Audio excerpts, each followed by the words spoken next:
पहली बात आज आप ठीक से समझे कि मन क्या है, और हमारा मन ही हमारा संसार, हमारा विचार, हमारी भावना, हमारी धारणा कैसे है। स्वप्न क्या है और सत्य क्या है। सत्य है वो एक स्टेबिलिटी वाला है, और स्वप्न जो है वो फ्लेक्सिबल है, वो बहुत उड़ता रहता है। लेकिन दोनों का बेस ही मन है। दोनों भी इच्छाएं मन से आती है। जिस दिन हम हमारे मन की शक्ति को काबू में लाएंगे उस दिन आदमी शांत हो जाएगा। अरे अब तो कहेंगे तो बहुत आसान बात है। नहीं, मन को शांत करना अगर आसान होता तो दुनिया में जितने भी चिकित्सक हैं उनकी जरूरत ही नहीं पड़ती।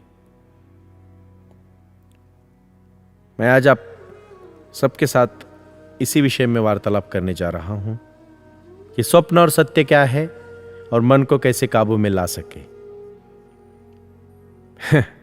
आज मैं थोड़ा इस चीज के प्रति थोड़ा सा मैं खुद ही क्यूरियस हूं कि मन को पाना, मन को आत्मसात करना।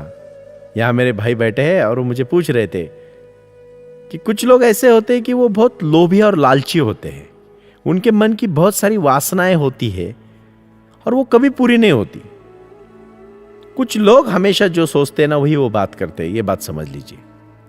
और थोड़े समय में मुझे आप बोल रहे हैं कि निश्चित ही जीवन का लक्ष्य क्या होना चाहिए। कुछ छोटे से लक्ष्य रखने के बाद जीवन की क्या अवस्था होती है उसके प्रति मैं आपके साथ आज एक उदाहरण के साथ पेश आना चाहता हूं।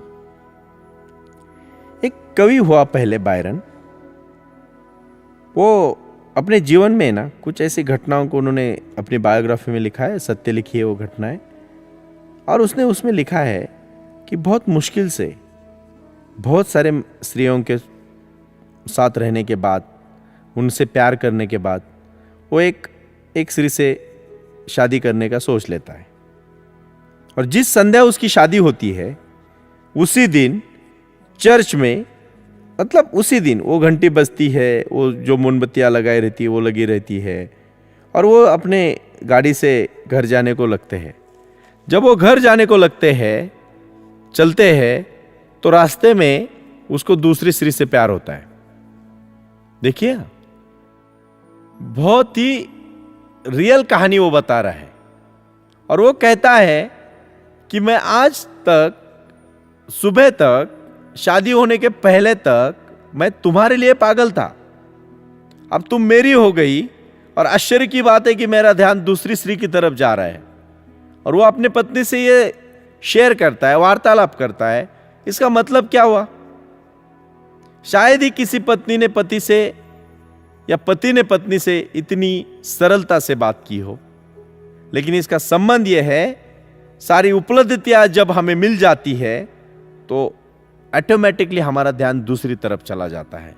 उसको पाने में ही जो आदमी एक्साइट हो जाता है वही सबसे ज्यादा जीवन की सत्य कहानी है। एक बार पा लिया उसको भूल जाते हैं। जीवन का भी यही है। लक्ष्य को अगर पा लिया तो लक्ष्य के प्रति अट्रैक्शन नहीं रहता है। पाने तक की जो उसकी सब कुछ गतिविधियां है वो बहुत ही एक्साइटेड हो जाती है। यानी इसीलिए जीवन का लक्ष्य कैसे होना चाहिए? वासना की तरफ बहने वाला चाहिए या ऊर्जा की तरफ बहने वाला चाहिए, आप सबको तय करना है। जैसे कोई स्थिति जो और जमीन लगती है कि वो अभी वहां आकाश को टच हो चुकी है, और जब वहां जाते तो और लगता है आकाश बहुत ऊपर है। कुछ ऐसी छोटी छोटी अगर सपने रखोगे, वो पाने के बाद लगता है कि ये तो कुछ भी नहीं है। और इसीलिए मैं चाहता हूं, तृष्णा कभी पूरी नहीं होती, कभी हो ही नहीं सकती। इसीलिए हम हमारे जीवन के लक्ष्य को बहुत सही रखें, किसी भी वासना की तरफ इतना भी ना बहे कि हम हमारे जीवन के उसूलों को भूल जाए। और इसीलिए मैं कहना चाहूंगा कि असफलता और सफलता दोनों अगर पानी है तो अपने लक्ष्य को अपने काबू में रखें, अपने मन को काबू में रखें। इसलिए ध्यान, धारणा और मेडिटेशन करें। बस आज इतना ही। धन्यवाद।